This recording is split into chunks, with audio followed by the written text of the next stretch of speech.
Olá, amigos, tudo bem com vocês? Vamos hoje conversar sobre dependentes no regime geral de previdência social, né? Meu nome é José Silvio, sou advogado previdenciarista em Cachoeiro de Itapemirim, no Espírito Santo, e hoje eu vim aqui conversar com vocês exatamente sobre esse tema, os dependentes, né? É um tema bastante complexo, bastante extenso e que necessita da atenção de quem está estudando o direito previdenciário, tá? Porque existem várias nuances dentro desse tema. Quem são os dependentes? Previsto lá no artigo 16 da Lei 8.213 de 91. Nós temos basicamente 3 classes de dependentes, tá? Na classe 1, nós temos o cônjuge, tá? O cônjuge ou o companheiro. Veja que companheiro aqui é equiparado ao cônjuge. Se é equiparado, não é a mesma coisa. Companheiro aqui é aquele que não tem impedimentos para casar, mas não casou, tá? Porque se a pessoa ela está casada e vive com outra pessoa, há um casamento em que não foi feito divórcio e vive com outra pessoa, isso daqui não é companheiro, isso é concubinato impuro. E o caso de concubinato impuro não é dependente para fins previdenciários. Então, companheiro aqui não tem qualquer impedimento para o casamento. Equipara-se então ao cônjuge. E ainda na primeira classe de dependentes, o filho menor, não emancipado, menor de 21 anos de idade, ok? Não emancipado, ou se maior de 21 anos de idade, inválido, que apresente aí uma deficiência intelectual ou mental, ou uma deficiência física grave. Esses são os dependentes da primeira classe.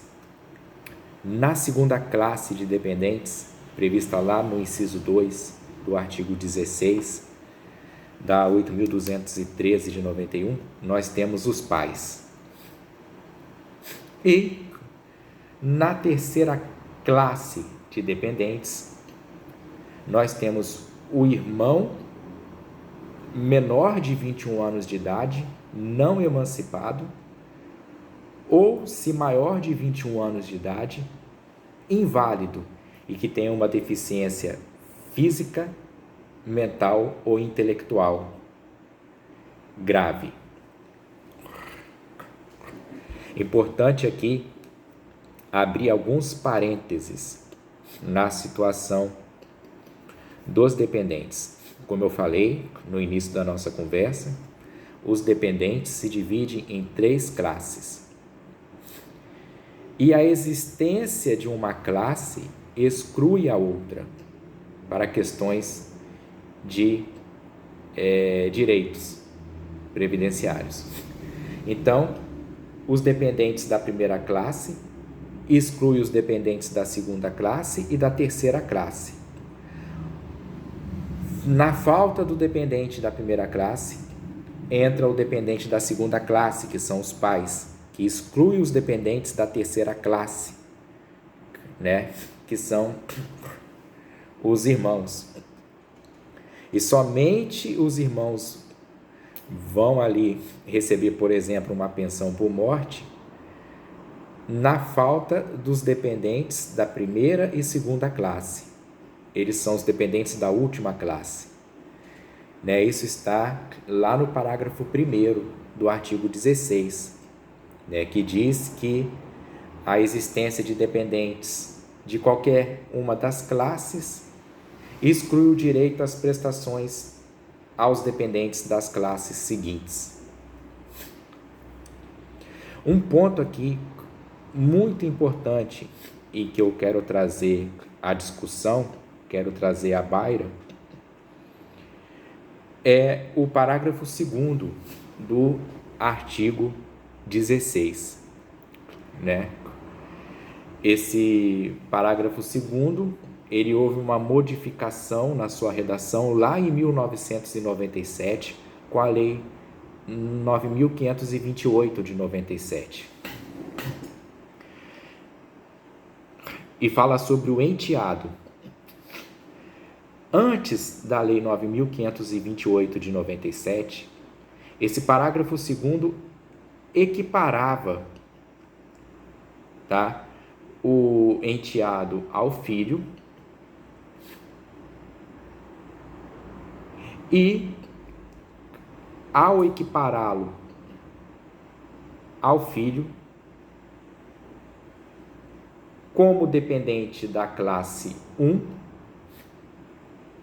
e nós sabemos que o parágrafo 4º desse artigo 16 fala que os dependentes da classe 1, previsto lá no inciso 1, a dependência econômica é presumida, e os demais dependentes da classe 2, os pais, e da classe 3, os irmãos, a dependência econômica deve ser comprovada. A redação antiga do parágrafo 2º desse artigo 16, portanto, antes de 97, antes da Lei 9.528 de 97, equiparava o enteado ao filho, o enteado, o menor tutelado, enfim, e não falava nada sobre a situação de comprovação da dependência econômica, de modo que, se a lei não falava, a dependência econômica era presumida. Mas daí veio a Lei 9.528 de 97, que modificou a redação desse parágrafo 2º, dizendo que o enteado e o menor tutelado se equiparam aos filhos, e aqui eu digo que se equipara não é a mesma coisa que filho, tá? Mediante declaração do segurado, e aí vem a mudança, desde que comprovada a dependência econômica na forma estabelecida no regulamento. Então, passou-se a exigir, para que o enteado pudesse ser considerado dependente do segurado falecido, que se comprove a dependência econômica. E aqui tem uma situação em que, fazendo um link com o direito de família, sobretudo no princípio do melhor interesse do menor e na parentalidade socioafetiva, se reconhecido está a socioafetividade, a parentalidade socioafetiva, poderia-se levantar uma tese jurídica no sentido de afastar a necessidade de comprovação dessa dependência econômica. Isso em razão da parentalidade socioafetiva, né?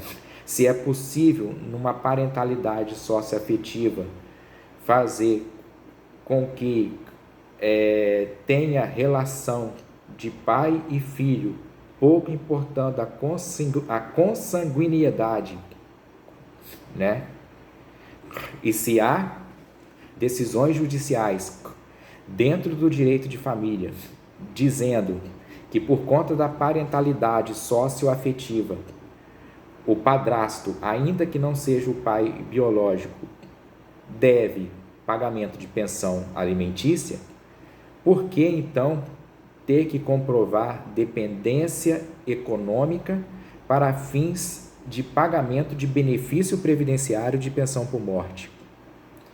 Né? Em razão do melhor interesse do menor, essa exigência lá do parágrafo 2º do artigo 16 deveria ser afastada. Isso é uma tese jurídica que poderia ser discutida em juízo. Ok?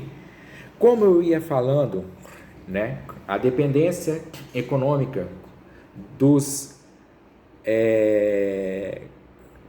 Dependentes da classe 1 é presumida, dos dependentes da classe 2 e 3 tem que ser comprovada. Então, esses são os dependentes da Lei 8.213 para fins previdenciários. Lembrando, recapitulando, que uma classe exclui a outra. Se há dependente da classe 1, exclui da classe 2 e 3. Na falta dele, dependente da classe 2, exclui da classe 3. E somente na falta dos da classe 1 e 2 é que vai entrar o dependente da classe 3. Deixa eu ver se está faltando mais alguma coisa. Não, eu acho que os pontos mais importantes sobre dependentes dos segurados são esses que foram falados aqui, né? Então, meus amigos, foi esse o vídeo. Se vocês ficaram até o final, por favor, se inscreva no canal, deixe o seu like, compartilhe esse vídeo em suas redes sociais e ative o sininho para as notificações. E por favor, sigam-me lá na minha página Previdência Descomplicada no Instagram, @Previdência Descomplicada 2020. Ok, meus amigos? Muito obrigado pela atenção de vocês. Até logo, vazei, fui, tchau.